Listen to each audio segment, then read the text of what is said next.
Hey everyone, this is CK here on the last day of the reading of The Pursuit of a Christian. Um, this has been a real treat reflecting on the end of the book, especially since the end of the book carries a summary of the entire reading plus what it entailed in the last few portions. And so it's been a real treat reading the end and being able to share with you. I just wanted to jump right in. So part of the end leads actually talks about being the meaning of being led and how to be led. And so I just took a couple of points here. First, being led is not about gaining benefits for ourselves or having blessings as a priority. And so sometimes we'll pray for something or pray to get out of some situation, looking for kind of a really timely end result, something specific.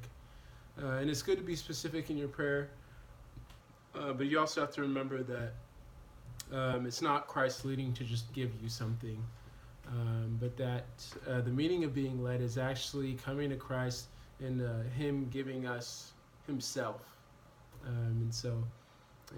that's the Spirit's leading, having Christ in your spirit. There's also a portion about how to be led, and so now we know what it is, and so like how do we do it? Another big point was not depending on our own abilities.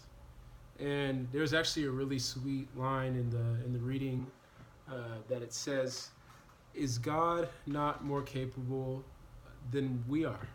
And it's really a simple line, simple question, but it's a reflection of the whole purpose of being led and how to be led, because it's just saying that obviously we're not capable. Sometimes we even tell ourselves to do something and don't do it. And so, is God not more capable than we are? And so that was really sweet. It's also kind of a tough one because, especially personally, I'm pretty independent, and so actually just having the kind of mentality of doing things on my own or puts a sense of pride in me. But that sense of pride isn't Christ. And so we really need to just put off ourselves, especially our old selves, and just pursue Him.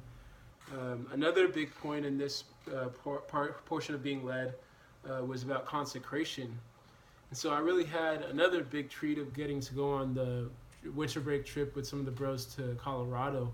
And we focused one night on one of the talks. We talked about consecration and what consecration is and what it isn't. Actually, consecration isn't us saying, "Oh, I have something and I want to give it to Christ." Oftentimes we give it to Him hoping that we'll get it back. But it's actually to come empty-handed and say, "Here, Christ, I just ask for you." And so being an empty vessel, consecrating your whole being to Him, is about being emptied and asking for His filling. And so that was really sweet. Consecration really kind of took apart my concept of what I thought it was. It's also about inquiring of God inwardly in all situations. And so when you're consecrated, when you really try to put away all other things and leave only Christ, then all you have is to consider things is Christ leading. And so that's really huge. That's the essence of being led, is say, not necessarily like a what would Jesus do moment, but have the inquiring of God in all situations. Maybe some considerations like, is this for the building up of the church?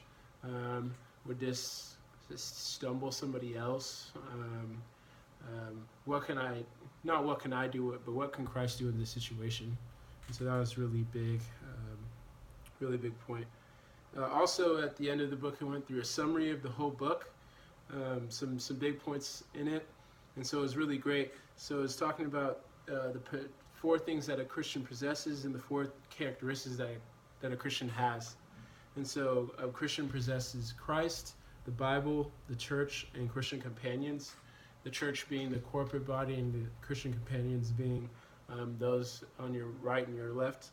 And so Christians also have 4 characteristics. They're peculiar, or anyway, people are peculiar of them, full of contradiction.